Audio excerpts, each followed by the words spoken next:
Eu quero saudar a toda essa igreja que está aqui reunida nesse templo, com a graça e a paz do Senhor Jesus. Porque eu fui chamada para dar meu testemunho num desses congressos internacionais da Donep. Eu não sei dar testemunho. Normalmente, quando se dá testemunho, diz assim: eu era prostituta, eu era drogada, eu era feiticeiro, eu era traficante. Eu nunca fui nada disso. Eu nunca bebi, nunca fui a festas para dançar. Eu nunca usei nenhum tipo de droga. Casei virgem com meu primeiro e único namorado. E casei com ele e vivi 24 anos de casada. Ele morreu, eu estou viúva e eu nunca quis outro homem, nem antes dele, nem durante o casamento, nem depois do casamento, porque fiquei viúva, graças a Deus. Deus tem me dado a graça de permanecer assim. Mas daí que o pecado não é só sexualidade pervertida e nem bebedices e glutonarias. Pecado é tudo aquilo que nos afasta de Deus. Então, para começar contando meu testemunho, eu tenho que dizer que o meu avô se chamava David Cornelius Williams. Ele nasceu em Freetown, capital de Serra Leoa, na costa ocidental da África. E quando ele estava já um rapaz, ele mudou, saiu da África e foi para a América do Sul, para a Guiana Inglesa. E lá na igreja anglicana, porque ele era anglicano lá na Serra Leoa, ele conheceu uma moça indiana de Madras, da Índia. E o nome dela era Manu Siksu. E dentro da igreja, ali eles se conheceram. Ela da Índia, do Oriente, ele da África. Eles casaram e tiveram 3 filhos. E naquela época, a Guiana Inglesa era a colônia da Inglaterra. E o caçula deles era meu pai. E como meu avô tinha uma posição, uma situação financeira mais ou menos, porque ele fabricava vinho e tinha açougue, então ele mandou os filhos para a Inglaterra para estudarem na casa de uma irmã dele que morava em Reading, entre Londres e Oxford. E ali o meu pai estudou e fez o high school e fez a faculdade deles. Ele estudou medicina na Universidade de Oxford. E depois de formado, ele voltou para a América do Sul. Mas depois ele foi para o Caribe. E lá na igreja anglicana também conheceu uma moça que era organista. E o nome dela era Adele. E eles casaram. O papai fez medicina tropical. E então ele arranjou um bom emprego no Brasil. Estudou espanhol para vir para o Brasil, porque achava que no Brasil falava espanhol. E ele veio e então teve um emprego no SESP, a Serviço Estadual de Saúde Pública, e foi parar em Santarém do Pará. E essa mulher dele, ela teve 4 filhos homens e depois teve 2 meninas. A família do meu pai era a única família negra da cidade, única. Eles eram estrangeiros, eles eram negros e eles eram protestantes. E meu pai caiu em adultério com uma mulher branca, irmã do padre, católica apostólica romana, presidente do apostolado da adoração, filha de Maria, tudo que você pode imaginar. Pensa a confusão. Ele casado, ela viúva.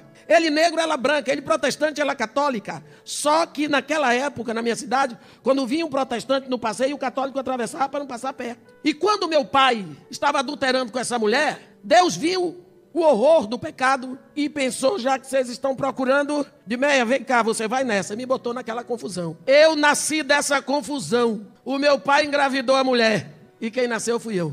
Deus nos guardou a eternidade toda no seu coração, porque Ele nos escolheu em Cristo antes da fundação do mundo. Esperou a hora e disse: agora é você que vai. Pá, Deus é poderoso para dar conta desse pacote. Pode botar que Ele dá conta. Ninguém é vítima da sua história. Nós não temos passado, nós temos uma história. E ninguém é vítima, todos nós somos o mocinho da história. Na nossa história entram muitas fadas, madrinhas, entram muitas bruxas, mas nós somos o personagem principal. Quando o meu pai soube que tinha engravidado a irmã do padre, ele confessou para a esposa dele. Eu não sei o que foi que ela disse para ele, não deve ter sido bonita a história, mas eu sei que ela o perdoou. Vocês vão ver, essa mulher é o maior exemplo de cristianismo para mim depois de Jesus Cristo. Você vê o que uma vida cristã pode fazer num caos. Ela com 6 filhos e o marido, ela fora da pátria dela. O que é que vai acontecer? Porque ela agiu com o coração de Cristo. Ela perdoou o marido. E ela foi atrás da minha mãe, da mulher que ajudou o marido a trair. E disse para ela: você sabia que ele é casado comigo? Você sabia que ele é negro? Você sabia que nós temos 6 filhos? Esse filho que está dentro do seu ventre é meu, porque é do meu marido. E eu vim lhe dizer que não tente abortar. Não mate esta criança. Depois que mamãe já tinha tomado remédio para abortar. Porque minha madrasta ficou sabendo, porque a mulher procurada para dar remédio para abortar foi falar com a minha madrasta. Minha madrasta correu atrás dela e disse: não tome as outras doses, porque senão vai ser ruim para você. Porque eu sei o que está acontecendo. Aí mamãe abriu no berreiro, porque mamãe era muito mais nova do que o papai. Mamãe tinha 2 anos mais que o filho mais velho do papai. Mamãe abriu no berreiro para minha madrasta e disse: eu não posso ficar com a criança. Eu estou sendo expurgada por toda a minha família. Eles vão tomar os meus filhos, eles vão tirar isso. Minha madrasta disse: você quer que eu lhe ajude?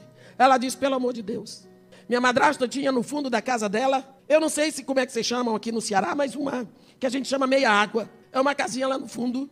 Minha madrasta, num dia, arrumou uns homens, ajeitou tudo, e quem chefiou esse trabalho de pedreiro foi um cearense de Limoeiro do Norte. O nome dele é Vicente Menezes de Sales. Depois eu vou dizer para vocês porque é que eu estou dizendo isso. E fez uma casinha para a mamãe com os 2 filhos dela. E acolheu minha mãe lá na casa dela. Até que eu nasci, e quem ajudou a fazer o parto foi minha madrasta e me deu o nome da mãe dela. Bem, eu cresci ali, meio que com minha madrasta e com minha mãe, mais com minha madrasta, porque eu nasci na época dela ser avó. Ela me aceitou mais como neta do que como filha, e se apaixonou por mim à primeira vista. E me amou. Depois de 2 anos, quando eu tinha 2 anos, mamãe casou com este cearense, de Limoeiro do Norte, Vicente Menezes de Sales.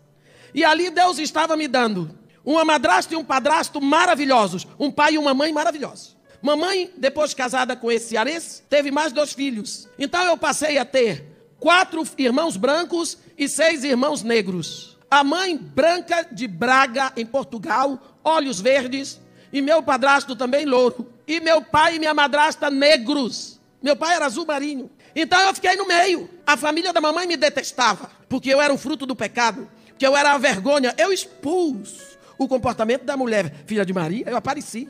E expus o pecado do doutor negro, protestante também, viu? Não dá para falar mal de ninguém. E aí, apesar de ter uma madrasta maravilhosa, um pai espetacular, uma mãe boa, um padrasto maravilhoso, eu cresci só. Porque de um lado eu tinha 4 irmãos brancos, eu tinha uma família branca, do outro eu tinha uma família negra, mas no meio eu era sozinha. Eu não tinha nenhum irmão por parte de pai e mãe. E aquilo, com tudo o que eu ouvia, desenvolveu em mim um sentimento de solidão muito grande, de prejuízo muito grande. Eu não me adaptava, mas o meu lado negro vigorou de tal forma que eu rejeitei completamente a família branca e assumi a família negra. Dentro da casa do meu pai só se falava inglês, dentro da casa da mamãe só português. Eu tinha que sair de manhã cedo para ir à missa, para poder voltar para a casa do meu pai para ir para o culto. Era uma coisa doida, era uma coisa doida. Era uma criança levadíssima, inteligentíssima e com um complexo de inferioridade tão grande que eu procurava ser melhor do que os outros em tudo, para poder mostrar que eu não era ruim, porque lá dentro eu achava que era. E com isso eu criava problema. Quando eu tive 9 anos, minha mãe exigiu do meu pai, que meu pai queria me mandar para a Inglaterra ou para os Estados Unidos. Minha mãe disse que aceitava me mandar, mas só se fosse para ficar interna no colégio de freira no Brasil. Aí escolheram um colégio de freira na Bahia. Lá eu fiquei 7 anos. A minha vida sempre foi um desejo de fazer tudo melhor do que os outros, porque eu tinha que provar que eu não era nada daquilo que diziam. Porque se diz muita coisa ruim para criança. Adulto diz muita coisa ruim para criança. E eu ouvia que eu era filha de uma mulher assim, que eu era disso, que eu era aquilo, que eu era aquilo. Todo mundo me dizia, não diziam para o meu pai que ele era o médico da cidade. Não diziam para minha mãe, porque ela era a irmã do padre. Mas eu ouvia demais. Então eu tinha que provar que eu era melhor do que meus irmãos brancos, melhor do que os meus irmãos negros. E assim, com a inteligência que Deus me deu, eu tocava todos os instrumentos que botasse na minha mão aos 7 anos. Aos 7 anos já dominava português e inglês, sendo inglês a minha primeira língua. E assim, aos 9 anos, eu vim interna. Arranjaram um jeito de se livrar de mim. E no internato continuou. Eu era a primeiríssima aluna de sala em tudo, até em religião, até em educação física. Tocava na Orquestra Sinfônica da Universidade com 14 anos. Entrei na universidade com 15. Passei em primeiro lugar para a PUC. Fiz filosofia. Em seguida, eu entrei para o curso de pedagogia. E em seguida, eu fiz psicologia. E eu fazia música. Com 9 anos para 10, eu já falava francês. Porque no internato era de freiras francesas, então eu já falava inglês e português e adquiri o francês. Na universidade, fazendo curso de filosofia, encontrei um padre, Piero Bastianelli, que tocava cello, violoncelo, e ele disse para mim, você precisa estudar suas origens, porque o orgulho, a vaidade, a soberba no meu coração era tão grande, que eu dizia, eu não descendo de escravo brasileiro. Eu sou negra, mas não descendo de escravo brasileiro. Orgulho. Eu vou dizer uma coisa para vocês. Não há um gigante mais procurado por Deus do que o orgulho. O orgulho, a Bíblia diz que ele precede a ruína. E a altivez de espírito precede a queda. O orgulho fez com que um arcanjo se tornasse diabo e esvaziou o céu de muitos anjos. O meu coração era cheio de orgulho, de vaidade, de soberba. Eu era melhor do que todo mundo, porque eu sabia mais, que eu aprendia com facilidade, que eu era primeiríssima aluna em tudo. Eu passei em primeiro lugar para a universidade. Ganhei a bolsa de estudos que passei em primeiro de todo mundo. 10. Eu fechava tudo. Isso para mim era o meu modo de dizer que eu não era pior. Eu fazia isso só porque lá dentro algo me dizia que eu era pior, não é? E eu era crente, esqueci de dizer para vocês. Era crente, ia na igreja, lia a Bíblia. Eu vim de uma família que dia de domingo só tinha sobremesa dia de domingo, na casa do meu pai. Se desse os versículos decorados que meu pai passou para aquela semana, recebia a sobremesa. Eu pegava o versículo de todo mundo, decorava de todo mundo e ganhava a sobremesa de quase todos. Só para me mostrar, Esse padre me levou a ir procurar o Instituto de Cultura Afro-Brasileira. O diretor naquela época era Ogundilê, tinha vindo da Nigéria. E ali eu fiz 5 anos no Instituto de Cultura Afro-Brasileira ou Afro-Oriental, para estudar língua e cultura. Estudei Yorubá, cultura, deuses, túmulos e heróis negros. E fui ser aprendiz de feiticeiro, porque eu estudei em todos os candomblés da Bahia. Eu tinha que ir para aprender todos os ritos. Olha onde eu fui parar. Só que nenhum pai de santo mexia comigo, porque eles diziam que não podia, que eu tinha 7 orixás. Não é. Eu entreguei minha vida para Jesus quando eu tinha 6 anos. Ninguém podia me tocar. Todos esses grandes candomblés da Bahia, eles saem de um candomblé que ninguém fala, que é o Axé de Opô Afonjá. E todos os grandes candomblés pegam o DK, que é o diploma, de lá. Procópio de Ogunjá, Senhora do Baixão, Menininha do Gantuá, Zé do Mocotó, todos esses vêm do Axé de Opô Afonjá. Então ninguém vai me ensinar sobre feitiçaria, porque eu sei. O ocultismo entrou na minha vida, que eu fui me interessar por ocultismo. Eu estudei espiritismo até o fundo. Foi nessa época que eu fui aprender italiano na Associação Cultural Dante Alighieri e em seguida passei a dar aula de italiano lá. Porque eu fui estudar italiano só para ler Ugo Spirito, Pietro Baldi, Pitti Grilli, para ler no original, porque não tinha tradução em português. Eu fui ler os clássicos e os kings de Confúcio. Eu fui ler Lao Tse. Eu entrei no espiritismo, eu estudei. O pessoal que fala Allan Kardec é o fusquinha do espiritismo, é nada. Fui fundo. Quando eu cheguei no Iraque, que é o berço da feitiçaria, por causa da civilização caínica, primeira coisa que eu quis, eu quero ir num garruá. E fui. Garruá em árabe se chama café. Mas é um café assim, quando você chega para lerem a sua sorte, eles te dão uma xicrinha bem pequenininha com um café dentro. Aí você bebe aquele café e emborca a xícara no pires. E aí, quando chega na hora de ler, você entrega para o homem levanta a sua xícara e diz seu futuro ali. Então, para você ver como minha cabeça estava cheia de coisas. Quando eu saí do Brasil, eu dei o último concerto no Teatro Carlos Gomes de Vitória do Espírito Santo. Eu era pianista. Eu sou formado em música pela Universidade Federal da Bahia. E pós-graduada por Sorbonne. Então, eu queria mais, eu tinha que aparecer. Quando eu estava com 18 anos, eu tive meu primeiro carro. Era um carro manguia. E aquilo para mim era uma coisa fora do comum. Porque poucas moças podiam ter um carro manguia, mas eu tinha que ter tudo melhor, né? Eu dava aula na Associação Cultural Dante Alighieri, da Casa da Itália. Eu fazia 2 universidades, fora música. E eu me vestia muito bem, porque o papai tinha uma certa condição. Eu não precisava pagar nada, meu dinheiro era só para gastar comigo. E eu era altamente vaidosa. Você pode imaginar que uma pessoa vaidosa? Eu era. Foi naquela época que apareceu a história do Black is Beautiful. Conhece aquela música que surgiu ontem na Rua do Ouvidor? Quantos brancos horríveis eu vi. Eu quero um homem de cor, um Deus negro do sul ou daqui. E descobriram que a mulata podia ser linda. E eu era a mulata que mais aparecia. Porque eu dava aula na universidade. Eu dava aula de história da filosofia e dava aula de psicologia geral. Na universidade aos 18 anos. E eu dava aula na Casa de Itália, na Associação Cultural Dante Alighieri. Aí me cercearam para concurso de Miss Bahia. Deus é muito bom que não encontraram em mim beleza para ser Miss Bahia. Mas eu fiquei em segundo lugar. E a primeira que ganhou, Maria Olívia Cavalcante, foi Miss Brasil. Aos 19 anos, eu marquei o homem com o qual eu queria casar. Porque homem, para eu casar, tinha que saber música, saber línguas, ter título universitário e ser negro. Pense, um negro para ter título universitário, para saber música, para saber línguas e ter condição de lidar com uma mulher como eu era boa demais, gente. Eu era boa demais. Não tinha homem que me merecesse, não olhava assim. Vá se achar, vá se catar. Vocês não sabem que inferno é esse. E Deus estava olhando para mim. Deus estava olhando para mim. Quando eu tinha 4 anos de idade, eu tive uma enfermidade que ninguém se salvava dela. Eu me lembro do papai me carregar no colo e dizer: Deus, o Senhor me deu com tanta dor. O que eu tinha que aprender aqui, eu acho que já aprendi.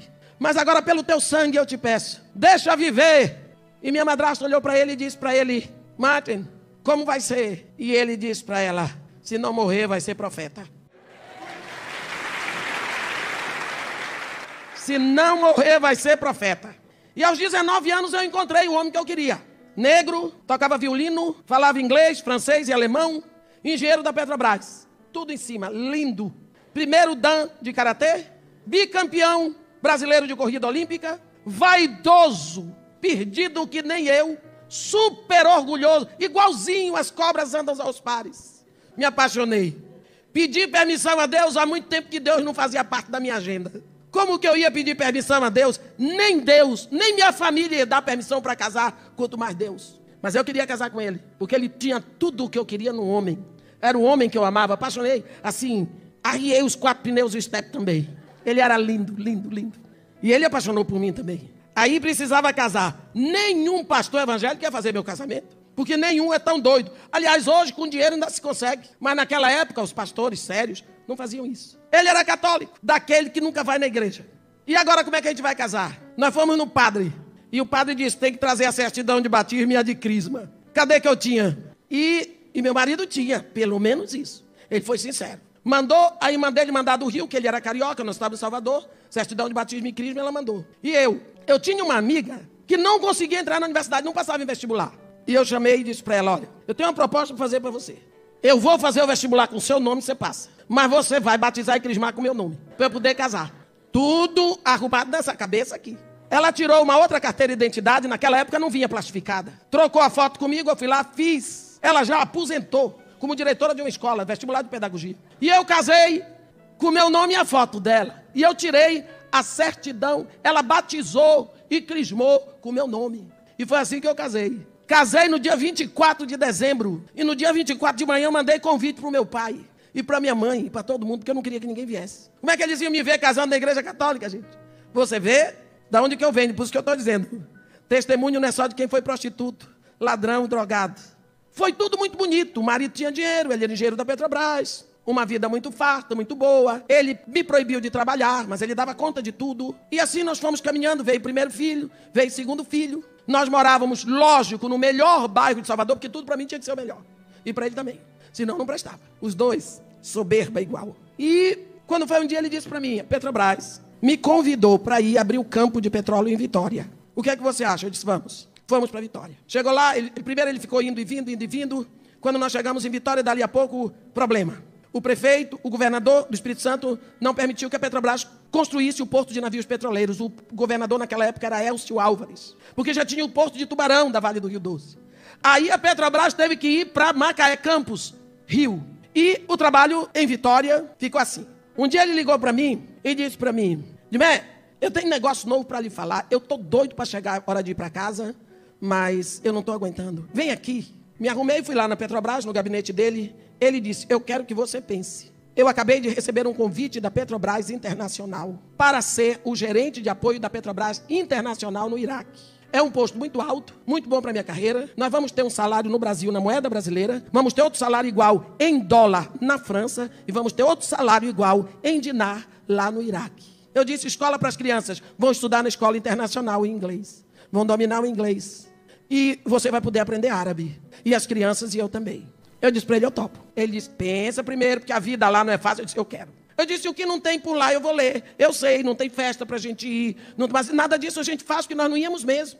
Ele aceitou o convite. Então a Petrobras, ele era engenheiro de perfuração, cedeu o meu marido para Braspetro, que era Petrobras Internacional. E ele foi ser o gerente de apoio da Petrobras Internacional em Basra, antiga Caldeia, pátria de Abraão, no Iraque. Fomos embora. E quando nós chegamos lá, realmente a vida era muito monótona. Primeiro, eu não tinha empregada. E eu não sabia como era viver sem empregada. Hoje eu sei. Segundo, demoraram de me mandar um carro, mas eu tinha motorista. Porque o cargo do meu marido me dava direito a motorista. Em compensação, o Iraque não produz nada a não ser petróleo. Até a água é importada. Então, os nossos copos todos eram de cristal da Boêmia, ou cristal bacará, ou cristal chinês. Toda a nossa porcelana era de Limoges. Se você queria tomar uma champanhe, tinha que ser Dom Perignon. Tudo era de primeiríssima. E aí eu comecei a estudar sobre tapetes persas, ia comprar tapetes persas, e comecei a enfiar nesse negócio aí. Só que era muito difícil conseguir livros, e eu lia. Eu sempre fui viciada em leitura. Esse foi o meu vício. E nós morávamos, deixa eu dizer para vocês como é. Os beduínos, eles ficam pelo deserto. Mas quando chega o verão brabo, começa a derreter a neve das montanhas do Ararat. E quando a neve dissolve, ela desce formando rios pelo deserto. Então as populações que moram no deserto têm que sair do deserto. E eles vêm para as cidades. O Iraque é o maior produtor de tâmaras do mundo. E no Iraque, o maior produtor é Basra. Então, o presidente Saddam Hussein construiu assim. Porque para todo mundo ele não presta, mas eu sei que não é assim como fizeram aqui, hein? Eu sei que não é a pessoa que os Estados Unidos passou. Eu conheci. Um quarteirão de tamareiras, um quarteirão de casas, um quarteirão de tamareiras, um quarteirão de casas. Foi desse jeito. Então, quando esses beduínos vêm, eles armam as tendas nesses quarteirões de tamareiras. Perto da minha casa existia, lógico, um desses parques. E tinha uma menina de 9 anos, chamada Suheila Zurhain, que ela passava com o rebanho dela diariamente, às 6 horas da manhã. Era o único rebanho que passava na frente da minha casa, para levar o rebanho para o cemitério muçulmano para pastar. E ela voltava às 4 horas da tarde.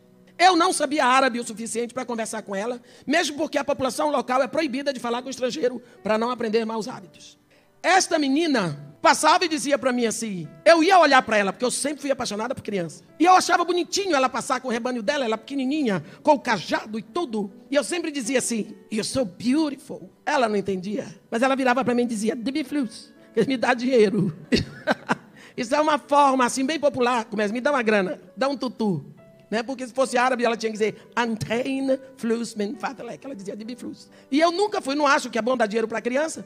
Então eu passei a preparar para ela um farnel que o iraquiano não dispensa. Eles têm um pão assim compridinho chamado rubs. Eu partia no meio e botava tomate, cebola, alface, se tivesse, chinina, que é o iogurte de carneiro, embrulhava, botava lá e pegava um sanquique, que é um suco de laranja concentrado tipo maguari. E quando ela vinha passando, eu ouvia o barulho. E eu descia, dava para ela, ela pegava, shukran, obrigada, e ia embora. De tardia, quando ela botava só a garrafinha vazia no portão. Mas normalmente eu estava lá para dizer para ela, Deus te abençoe. Isso todos os dias. E eu estava aprendendo árabe, deixa eu dizer para vocês, vou fazer aqui um parêntese. Porque meu marido um dia telefonou para mim do trabalho e disse assim, Dimé, te veste aí. Eu disse, eu estou vestida. Ele disse, não, eu quero que você ponha a roupa de sair, porque o Ayel, que era um dos secretários dele, iraquiano, foi para Bagdá, para o Ministério de Minas e Energia, mas ele esqueceu um documento importantíssimo na mesa de cabeceira dele, e eu tenho que mandar daqui a 1h30 para Bagdá. E ele já ligou para a mãe dele para entregar, só que eu não posso ir na casa da mãe dele, porque eu sou homem, ela não vai abrir a porta para mim. Então eu levo você desce, pega o documento e me entrega. Eu disse, tudo bem, meu marido passou em casa e me pegou, nós fomos. Quando eu cheguei na casa do Ayo, me aparece, toquei a campainha, meu marido ficou dentro do carro. E a mulher que abriu a porta para mim, era uma mulher alta, forte, uma iraquiana bonita, ela estava de abaia. Abaia é aquele manto que elas usam se caindo. Eu disse para ela, bom dia. Ela ficou me olhando. Eu disse, good morning. Good morning. Ela ficou olhando para mim. Eu, lá no meu inconsciente, não sei porquê, deu uma impressão que ela era freira. Porque eu fui criado em colégio de freira. E quando a gente cumprimentava uma freira, a gente tinha que descer, que a freira não levantava a mão, não. Eu tinha que descer até a mão dela para beijar a mão. Então eu passei a mão na mão da mulher e desci, e o máximo que eu consegui foi beijar o pulso. Aí eu disse para ela, escuta que vocês vão ver o que é cultura. Eu disse para ela, eu vim buscar o documento, eu sou esposa do engenheiro-chefe do seu filho, ele já falou com a senhora, para a senhora mandar o documento, ela me entregou, me despedi dela, fui embora. No outro dia, meu marido liga para mim, você é doida! Eu disse, não que eu saiba, quem tem que saber é você. Você criou uma confusão na casa do Ayo. Eu disse, eu, menino, você não viu que eu fui lá e não saí da porta? A mãe dele arranjou uma confusão, eu disse, então fala com ela. Ué. Eu vou aí agora. Chega ele lá em casa com o Ayo. Aí eu, todo festivo, eu disse, o que foi que aconteceu? Minha mãe está preparando um grande jantar para você e para toda a família. Eu disse, mas por quê? Por causa do que você fez. Eu não sabia o que eu tinha feito. Sabe o que foi que aconteceu? Eu tinha beijado no pulso da mulher. E isso lá é uma linguagem. A gente aqui não entende linguagem de beijo. Lá, beijo na mão é uma coisa, no pulso é outra, no ombro é outra, na testa é outra, no cabelo é outra. Cada beijo é uma declaração. Quando aquela moça de Cantares diz, beija-me com os beijos de tua boca, ela não está falando de beijo de língua, não. Ela está dizendo, eu quero toda a tua atenção voltada para mim. Porque quando eu beijo na boca de uma pessoa, eu fico de frente para ele. Então toda a atenção, os olhos, o nariz, o centro do cérebro, tudo voltado. Eu quero ser o foco da tua atenção. É só isso. O povo não sabe, fica achando que Cantares é um livro pornográfico. Porque a senhora beijou no pulso dela. Você sabe o que significa beijar no pulso? Eu disse para ela, eu me coloco debaixo do seu punho, da sua responsabilidade, da sua autoridade. O que a senhora mandar eu faço. Tome conta de mim. A mulher levou a sério. Foi uma bênção. A única estrangeira que já fez um curso de história da Mesopotâmia no Iraque sou eu, porque ela abriu as portas. A mulher me levou para conhecer profundamente toda a cultura de lá, eu não sabia que Deus levantou aquela situação para eu aprender, para depois poder pregar com autoridade. Deus estava me preparando. Ela me levou ao paraíso terrestre. Ela me contou toda a história de Utnapishtim, que é Noé. Aprendi tudo na universidade. Toda a história do fértil crescente. Tudo. Então, eu comecei a aprender árabe por causa dessa mulher. O meu relacionamento com os iraquianos era com essa família e com a Suheila, essa pastorinha. Um dia, eu estava... Minha casa tinha 3 andares, que era uma casa para 3 famílias. Mas como brasileiro só tem uma, então eu tinha que ficar naquele casarão. Por causa do status de chefia do meu marido, tinha que ser uma casa daquela. Eu estava no 3º andar, eu fechava tudo para não entrar poeira, porque a gente não usava. Nós não usávamos. Eram mais ou menos umas 11 horas da manhã. Eu ouvi um barulho de rebanho. Eu sabia que quando terminasse o derretimento da neve do Ararat, a água secava no deserto e esses beduínos teriam que voltar para o deserto, porque o sal teria aflorado e eles iam colher o sal e vender o sal. Por causa do dilúvio, isso é a certeza do dilúvio naquela área. Então, quando eu ouvi o barulho daquele rebanho, o único rebanho que passava na porta da minha casa era o de Suheila. Aí meu coração fez assim, pronto, minha pastorinha vai embora. Agora eu estou sozinha mesmo. Aí eu olhei pela janela, quando eu vi que era ela que vinha vindo, eu dei um grito, Suheila! E ela parou. E quando a pastora para, o rebanho para. Aí eu desci com tudo, eu fui lá. E eu dizia para ela, Shmek, o que foi que aconteceu? Porque você está indo embora. Não é hora de voltar, o que foi que aconteceu? Usando o melhor árabe, porque eu falo árabe, nós vai e nós vem. Não sei a língua. Aí, e ela com a cabecinha abaixo, toda embrulhada assim. Mas eu insisti. Aí ela levantou uma parte da abaia e eu vi aqui um cordeirinho. E ela botou a mãozinha assim, e quando ela botou a mãozinha assim, ela me mostrou a perna dele. Só que a perna dele tinha umas taliscas e estava enrolado com papiro, porque tem muito papiro naquela área. Papiro lá é como capim aqui. Aí, quando ela botou a mão assim embaixo da perninha, ele deu um berro. E quando ele deu um berro, ela levantou a cabeça. Ela gemia e as lágrimas desciam. Ela gemia a dor do cordeirinho. Naquela hora, eu ouvi a voz do meu pastor, que tinha falado comigo quando eu tinha 12 anos de idade. Quando eu tinha 12 anos de idade, eu tive uma visão. Eu estava no Convento da Soledade fazendo curso de órgão de tubo, quando Deus abriu para mim uma situação. E eu vi assim um monte de pedras, e atrás das pedras parece que tinha um mar, por causa do barulho de ondas que eu ouvia. E em cima da pedra tinham 2 pés de homem, ou um par de pés de homens. Homem mesmo, aquele pezão com um buraco no meio inchado. Daqui para cima eu não podia olhar, porque era uma luz tão forte. Mas não era uma luz como a nossa, era uma luz azulada. E o vento batia naquela roupa e levava pedaços de luz. E a voz que falava comigo dizia, tu és minha, eu te enviarei a várias nações. E através da palavra que eu colocar na tua boca, muitos me conhecerão e virão a mim.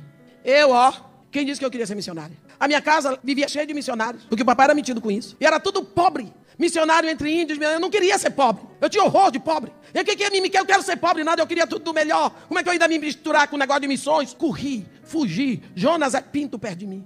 Quando eu tinha 12 anos, nunca tinha mencionado isso para ninguém. Naquele momento, sol de 60 graus, pátria de Abraão. A menininha deu aquele gemido, enquanto o cordeirinho, a ovelhinha gemeu. As lágrimas caindo no rosto e eu ali perplexa. Eu ouvi a mesma voz. Eu sou o teu pastor. Eu estou sofrendo a tua dor. A dor da tua perna quebrada. Me deixa cuidar de ti. Eu sabia do que se tratava. Mesma voz. Tudo voltou. Eu estava numa época péssima da minha vida, quase entrando numa depressão. O piano que meu marido tinha comprado para mim, um piano Yamaha, ficou preso na fronteira. Se acabou lá debaixo de chuva que não podia entrar no Iraque. Livro não se encontrava. Eu passava o dia todo sem saber o que fazer. Quando aparecia um livro era pornográfico, eu não gostava.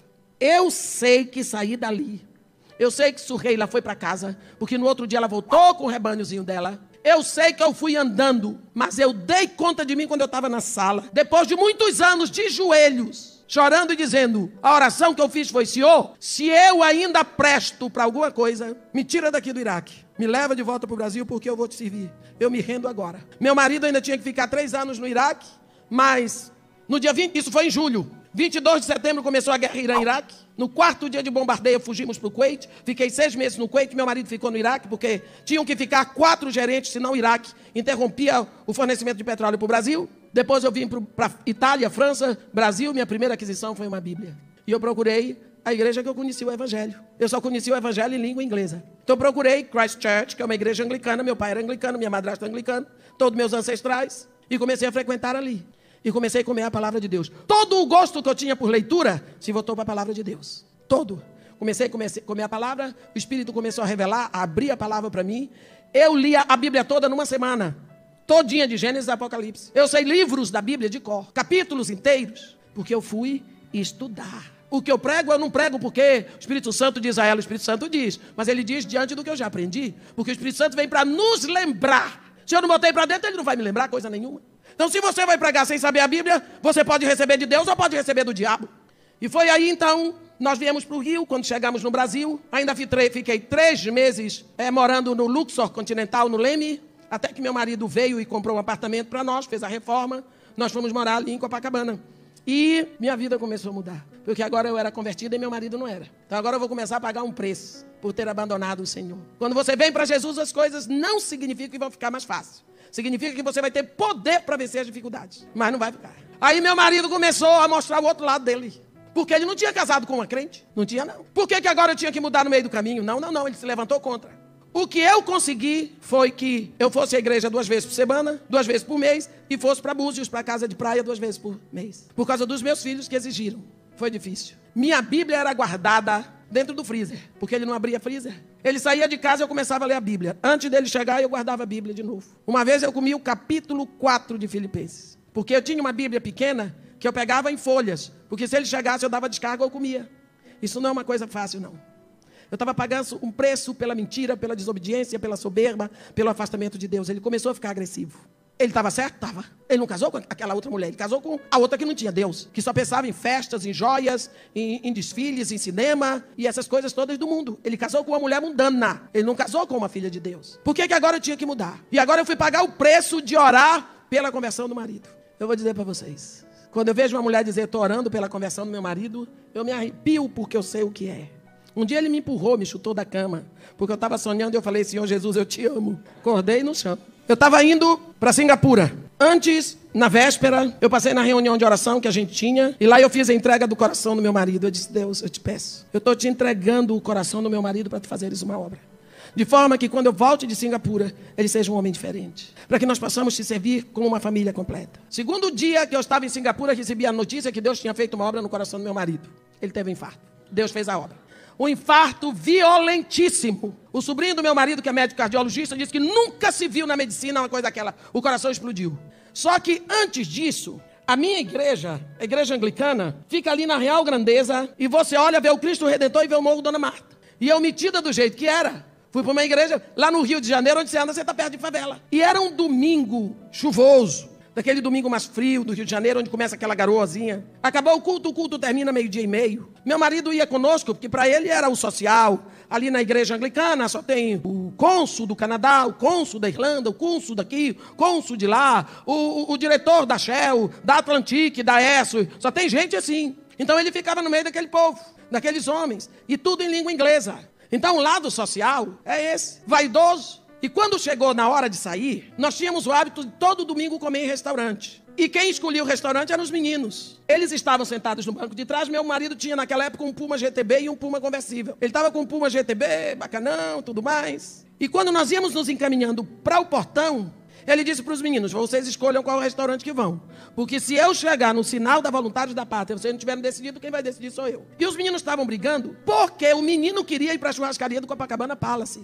E a menina queria ir para a Majórica, porque lá na Majórica se reuniam a maioria das colegas dela. Mas o menino queria ir para a churrascaria do Copacabana Palace, porque era perto lá de casa. Ele comia logo e ia lá para casa para jogar totó com os amigos. Só que quando o porteiro abriu o portão, porque lá tem segurança, tem esses negócios, que nós saímos, aqui no passeio, tinha uma menina mais ou menos de 5 anos, ou 6, negra. Eu me lembro que o pé dela era maior do que a sandália havaiana. Toda úmida naquele frio assim, com uma caixinha na mão. Eu não sei até hoje se ela vendia bis ou chiclete. E ela ofereceu. Quando ela se aproximou para oferecer, meu marido passou com tudo na poça de lama e deu um banho na menina. Ali foi o divisor de águas da minha vida. Eu não sei se aquela menina existiu ou foi um anjo que Deus botou ali. Porque aquilo foi um choque tão grande. Aquilo me arrebentou por dentro. Eu senti tanta vergonha de dizer que eu sou cristã, que eu sou gente. que eu sou uma mulher? Como é que se passa em cima de uma poça d'água um banho de lama numa criança que já estava úmida, que estava vendendo alguma coisa enquanto os meus filhos discutiam para ver qual o restaurante? A menina não sabia nem se ia ter comida aquele dia. Aquilo para mim fez um quadro de horror na minha cabeça, que estragou o dia todo. Eu não parava de pensar.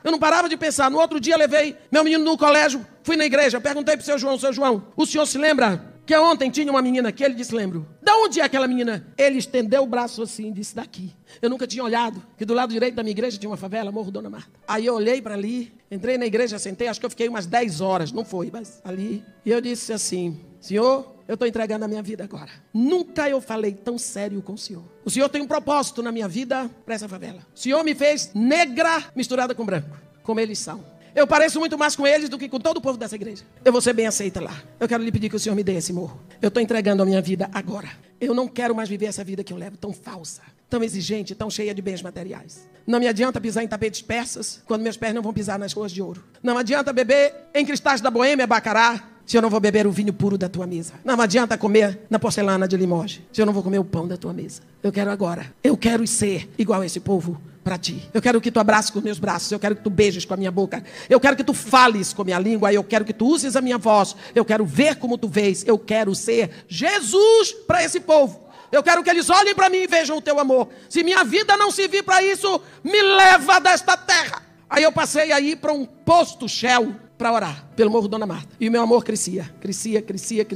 E o meu marido não podia nem pensar que eu estava interessado para lá. Aí eu passava por ali, via aquelas crianças, parava o carro lá na igreja, voltava, andava por ali, nem sabia que estava correndo perigo, que ali ficavam os traficantes. E comecei a tomar posse. Todo lugar onde pisar a planta dos teus pés, eu te tenho dado. Comecei a orar. Apareceu a oportunidade de ir para Singapura fazer um curso de liderança cristã. Eu fui. Quando eu cheguei lá no segundo dia, meu marido morreu no Brasil. Acabou o impedimento. Quando eu cheguei no Brasil no dia 4 de outubro, no dia 5, eu estava na frente do Morro Dona Marta, na pracinha, o senhor vai conhecer lá. A minha estratégia estava toda pronta, com um jarro de maracujá, uma caixa de sanduíche de queijo, um violão na mão, sentada na praça como uma louca. E aquelas crianças, no início eu fiquei com medo, porque eles podiam me fazer mal. O que você está fazendo aí? Eu disse, estou cantando. Sim, mas para quê? Porque eu gosto de cantar. O que é que tem aqui? Eu digo, é suco. Para quê? Para quem quiser cantar comigo. Ah, eles riam e corriam. Isso aqui é sanduíche para quem cantar comigo. Daqui a pouco, mas como é que a gente vai cantar se não sabe? Eu digo, eu ensino. Então ensina aí. Aí eu comecei. A alegria do Senhor, a nossa força é. Cantaram, bateram palma. Eu disse, agora vamos lanchar. Fiz a oração, lanchamos. Vieram outros, eles disseram, não, vocês não cantaram. E eu ainda tinha muita coisa, eles querem cantar, queremos. Cantamos de novo, dei para todo mundo. Ei, quando é que a senhora vem de novo? Eu digo, amanhã. Olha, eu fui fazendo minha congregação na pracinha. Quando foi um dia, faltou um menino, Rodrigo. Era Rodrigo, Renata e Rogério. Rodrigo não veio, o Rodrigo é que tocava o pandeiro. Eu já tinha pandeiro, eu já tinha reco-reco, eu já tinha tudo. Mas eu estava ali pedindo a Deus a chance de subir a favela. Eu não podia subir a favela, não tinha nada a fazer lá dentro. Eu ia morrer, porque subir a favela naquela época era fácil. Descer é que é o problema. Então eu pedindo a Deus e orando e jejuando para eu subir. Eu queria entrar na favela, era o meu lugar.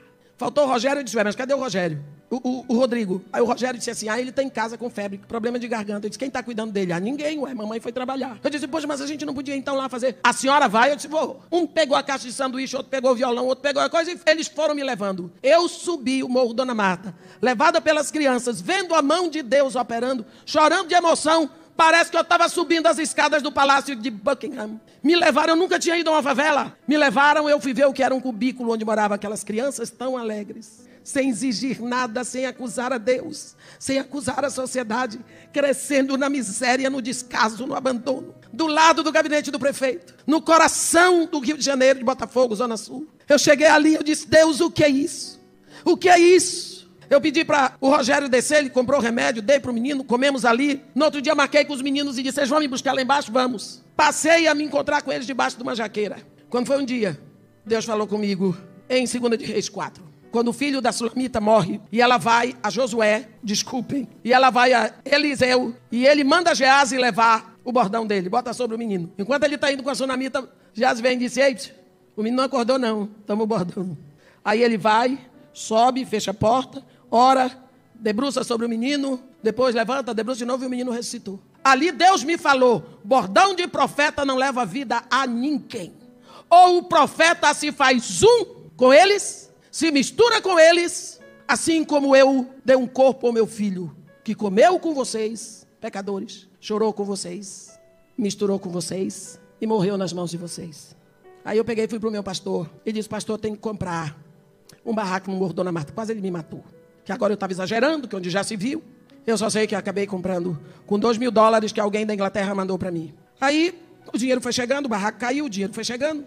E nós fomos construindo e hoje eu tenho a casa de Maria e Marta. A visão que Deus me deu para a casa de Maria e Marta, eu entrei lá em 1990, quando o Morro Dona Marta era a favela mais violenta do Rio. Ela é pequena, a mais violenta do Rio, e tinha a maior concentração de centros de macumba.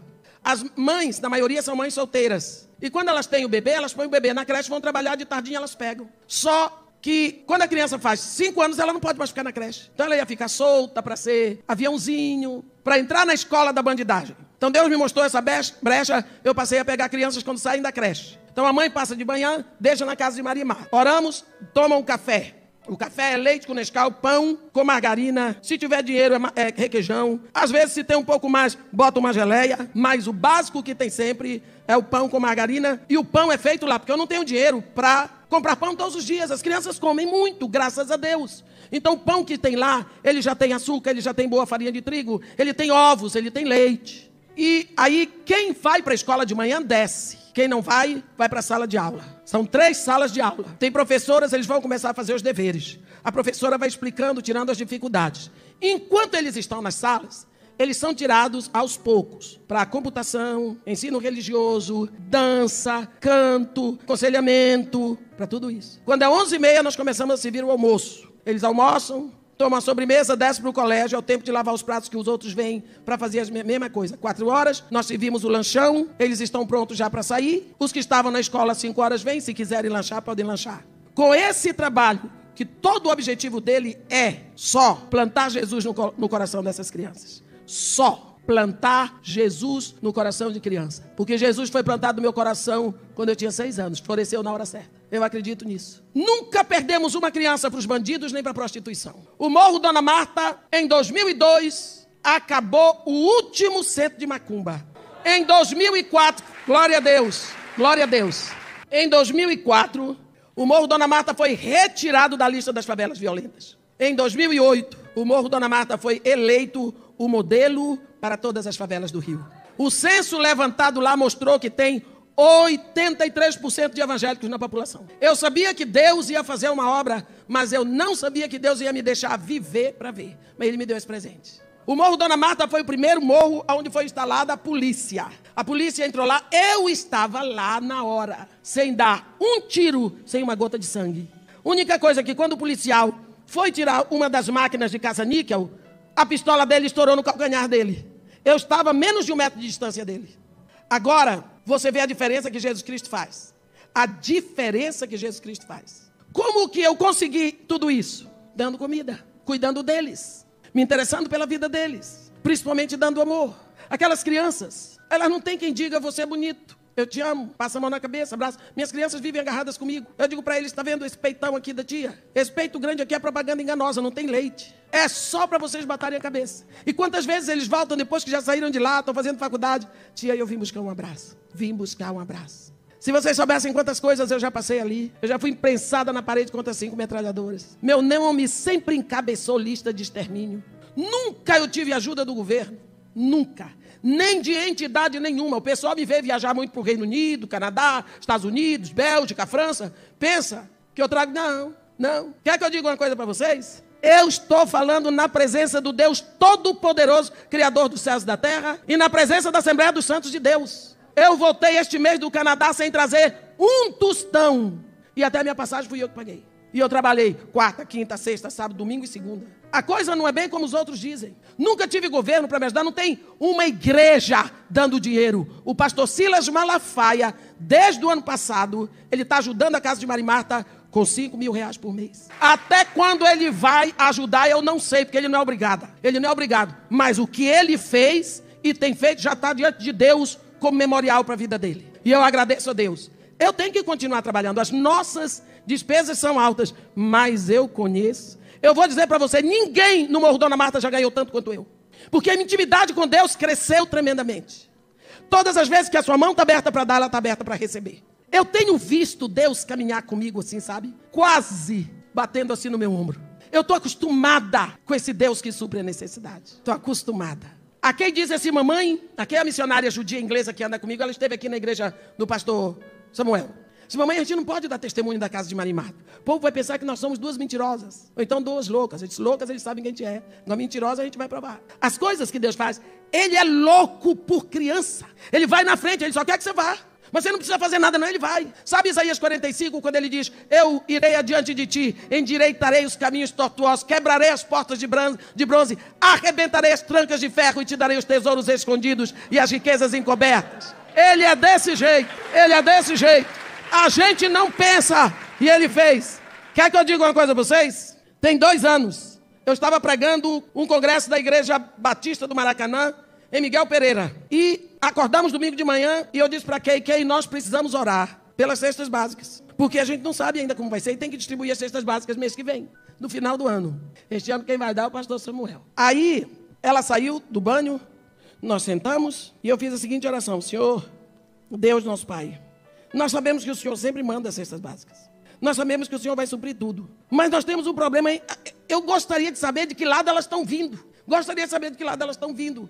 Porque até agora eu não consegui perceber. Abre o meu entendimento para saber de que lado o Senhor está mandando essas cestas básicas. Nós te agradecemos por tudo isso em nome de Jesus. Amém. Saímos dali, fomos tomar café, fomos pregar o encerramento do congresso. Almoçamos, descemos depressa para o Rio para tomar banho e subir a serra, ir para Santa Cruz da Serra para pregar à noite lá. Quando eu estava indo para o banheiro para tomar banho, o telefone tocou.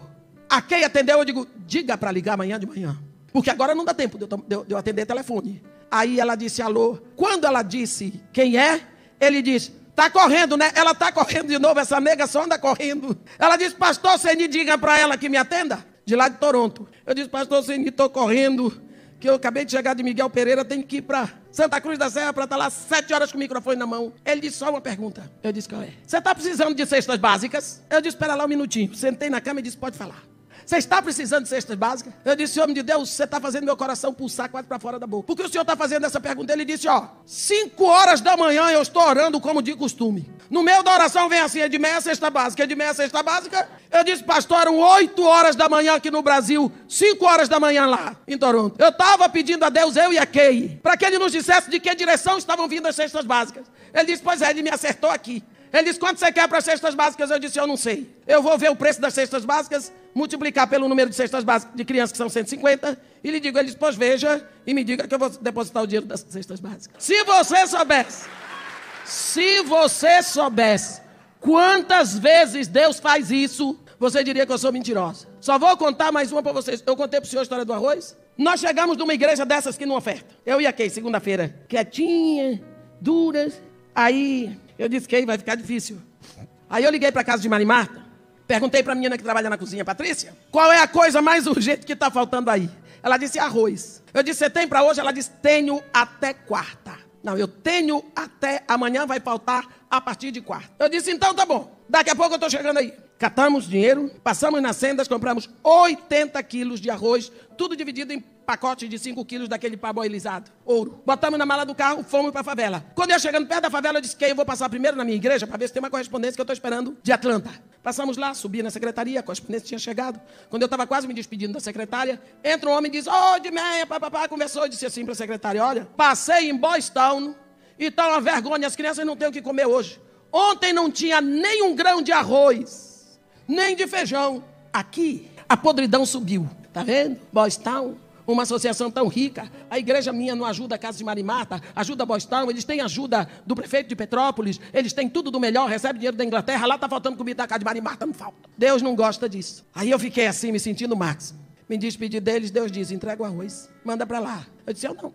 Eles têm muito dinheiro, a gente não tem. O senhor não viu o que aconteceu naquela igreja? Porque tem igreja que faz levantamento, pede oferta para a Casa de Maria Marta e não me passa o dinheiro. Sabia? Vocês não sabem o quanto a gente passa nessa vida de missionário. Tomando cuidado com o coração da gente para a gente não pecar. Tem que amar esse povo assim, até o inimigo.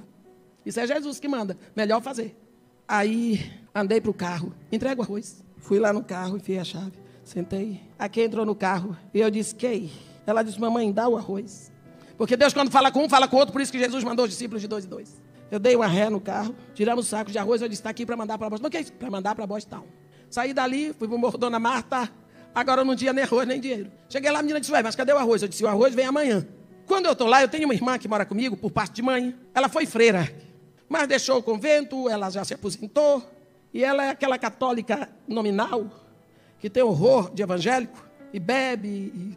E eu não a tinha visto de manhã quando cheguei. Daqui a pouco toco o telefone na casa de Maria Marta. A Kay atendeu e disse: mamãe, é para a senhora, tia Graci. Eu liguei, ela disse: Edith, tu és doida. Edith, sou eu. Eu disse: bem, descobriu agora por quê? Por que tu deixaste este bando de saco de arroz aqui na porta de entrada da cozinha? Eu disse: que saco de arroz, menina? Tá tudo aqui. Eu disse: então deixa aí. Quando eu voltar eu vejo. Saí do telefone dando gargalhada. A Kay disse: que foi? Eu disse: acho que a Graci exagerou na bebida ontem à noite.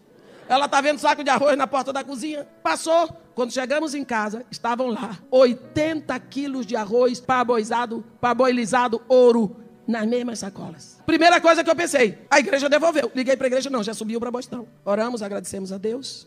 Botei dentro do carro. Terça-feira de manhã cheguei lá com arroz. Toda terça-feira à noite eu pregava na primeira igreja batista de Ipanema. Voltei para casa à noite, fui pregar. Quem não foi comigo? Quando eu voltei de lá, 10 e pouco, o porteiro disse assim: irmã, isso aqui é para botar no carro? Eu disse: por quê? Ou a senhora vai levar lá para cima? Eu disse: que é isso? Ele disse: para que aqueles 2 homens ali entregaram para a senhora. Eu olhei, não tinha homem nenhum. Fui na portaria, não vi homem nenhum. O que é? Arroz. 80 quilos de arroz iguaizinhos, parboilizado, ouro. Pedi para o porteiro chamar a Kay. A Kay chegou e disse: Kay, aqui, ó. Vieram trazer para nós. Kay, o que é isso, mãe? Eu disse: arroz? Choramos, agradecemos a Deus. E eu disse para o porteiro botar na mala do carro. Quarta-feira de manhã, foram mais 80 quilos de arroz por causa de Maria Marta. Quinta-feira de tarde, toda quinta-feira de tarde, eu pregava numa igreja, Assembleia de Deus, do pastor Benedito Tubino. Esse homem não dava dinheiro nem para pagar o ônibus que eu ia. Gravava minhas mensagens para vender. Mas como a mensagem não é minha, qual é o direito que eu tenho a royalties em cima da palavra que Paulo escreveu? Então não dá para ficar cobrando dos outros nada disso não. Tá boa? Manda para frente. Quer gravar CD? Grava e manda para frente, contanto que dê.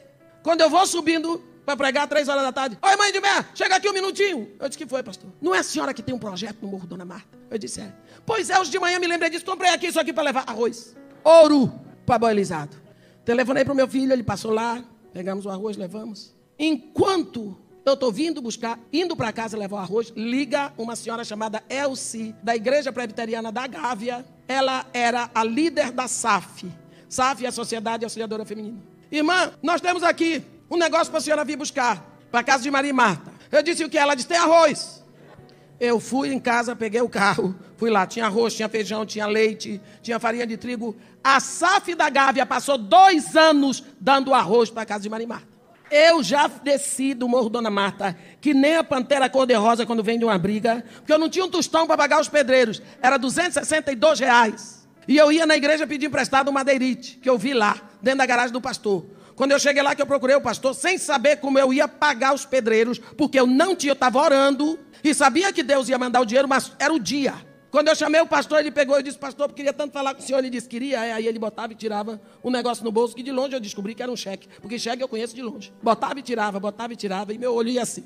Eu disse: o que é isso, pastor? Ele disse: 2 homens, de novo, são os 2 homens, esses 2 homens estão sempre, que passaram ali por você, ninguém tinha passado. Eles me deram esse cheque, que era para eu dar para a primeira pessoa que me procurasse, que tivesse trabalho com criança pobre na favela. Só faltou dizer: o seu nome é seu. R$162, do Banco Real, que dava quase esquina com a igreja. Fui lá, troquei o dinheiro, voltei rindo. Depois que eu disse: mas eu não olhei nem para ver o nome do homem que assinou o cheque. Não precisa. A minha vida é assim. A minha vida tem sido assim. Um dia eu estava indo pregar um congresso em Sri Lanka. E quando eu cheguei em Paris, chique, né? Chiquérrimo. Estourou a guerra no Golfo. E agora? O avião que teria que ir por Oman, agora não podia passar no Golfo de Oman, teria que dar a volta pela Califórnia. E eu lá, primeira noite, nos mandaram para o São Paulo, para o Saint-Jacques, um hotel chiquérrimo da Air France. Volta no outro dia, todo mundo de manhã. No terceiro dia, eu já estava sem trocar de roupa, agoniada. E o congresso que começou um dia antes. Aí eu sentei numa chaise longa e fiquei lá, esperando que anunciassem alguma coisa do voo da gente.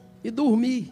Penso que é isso, dormi. Daqui a pouco vem um homem negro, lindo, cabelos grisalhos. Aquele, você sabe que é um homem lindo? Para mim, para ser lindo, tem que ser negro. Ainda tem isso. Aí ele tocou no meu braço, olhou no meu rosto e disse: Edmeia, é você? Eu disse: sou eu. Ele disse: o seu avião vai sair agora. Peguei as coisas depressa, cadê ele? Ele disse: vem comigo. E eu disse assim para ele: o senhor também vai? Ele disse: eu vou.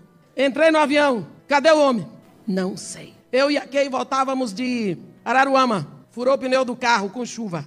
Num lugar breu. Eu disse: Kay, minha filha, enquanto você ora, eu vou trocar o pneu do carro. A gente não pode ficar aqui. Lá vem andando 3 homens. Eu digo: pronto. Senhor Jesus, é com o senhor. depressa vesti toda a armadura de Deus, aquela oração agoniada. Aí eles disseram, algum problema? Eu disse, não, eu preciso trocar o pneu do carro. Ele disse, não precisa descer porque está chovendo. Nós já estamos molhados. Abra a mala do carro. Eu abri, eles tiraram, suspenderam, trocaram o pneu todinho. E disseram assim, um deles disse assim, o pneu tá bom, não precisa parar em borracheiro. Vá direto para casa, amanhã você conserta. Boa noite. Eu disse, o preço? Ele disse, vá para casa. Eu disse, Kay não cobrou nada. A Kay estava chorando, porque a Kay tem visão aberta. Virei o motor do carro, cadê os homens? Isso acontece conosco o tempo todo. Todo. Você precisa crer que Ele não nos deixou sozinhos. Ele diz, eu estarei contigo todos os dias, até a consumação do século. Agora, se você está procurando servir esse Senhor, você pode confiar nele. Mas se você está com seu coração em outras coisas, você vai se decepcionar muito no ministério.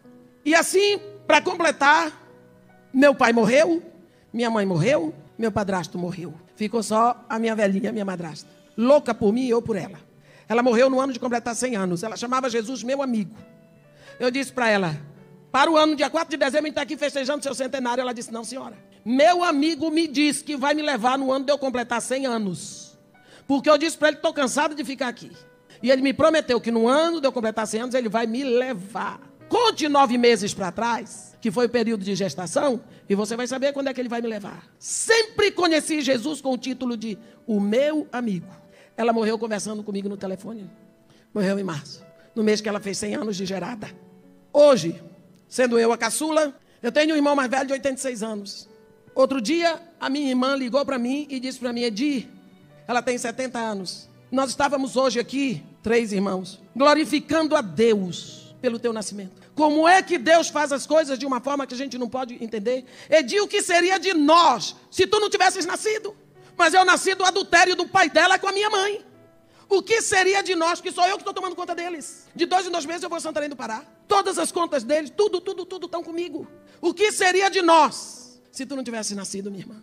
Embora tudo acontecesse para acabar com a nossa família, Deus transformou toda essa situação. E eu disse para ela, porque dentro dessa situação havia uma mulher cristã verdadeira, que foi a minha madrasta. Essa mulher perdoou, essa mulher amou a outra que a traiu e que queria o marido dela. Essa mulher amou a criança que nasceu como resultado dessa traição. Essa mulher expressou o amor de Cristo toda a vida dela. E hoje, todas as vezes que eu vou falar de perdão, de amor cristão, o nome dela surge como memorial, porque foi o maior exemplo de amor cristão que eu vi em toda a minha vida. Minha madrasta, que Deus a abençoe. Eu digo para vocês que o meu testemunho é esse. A casa de Marimarta surgiu por causa disso. Eu não sei até quando Deus vai me deixar aqui para cuidar da casa de Marimarta, mas enquanto Deus me der vida, saúde, força e vigor, coragem, eu vou continuar. O trabalho é de Deus, Deus supre através do meu trabalho.